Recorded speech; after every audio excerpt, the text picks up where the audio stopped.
ഞാൻ എത്ര വട്ടം ഈ കവുമ്മ കയറിയെന്നറിയോ? കുറേ ആ മുകളിലെത്തി തിരിച്ച് ആ മുകളിലെത്തുന്ന കവുങ്ങ് അല്ല അടക്ക തൊട്ട് തിരിച്ച് ഞാൻ ഇറങ്ങി.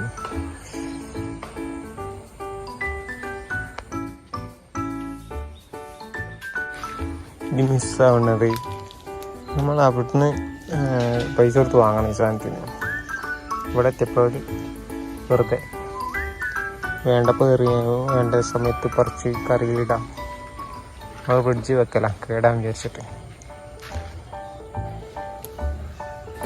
വീട്ടിൽ വെറുതെ ഇരിക്കുന്ന സമയം കൊണ്ട് ഇങ്ങനെ എന്തെങ്കിലും ചെയ്താൽ നമുക്ക് തന്നെ ഉപകാരപ്പെടും. കുറച്ച് പുല്ലൊക്കെ പറിക്കാണ്ടായിരുന്നു, കുറേ ചേമ്പ് ചേന അതേമാതിരി മഞ്ഞളൊക്കെ നട്ട് വളർത്തിയൊരു പറമ്പാണിത്.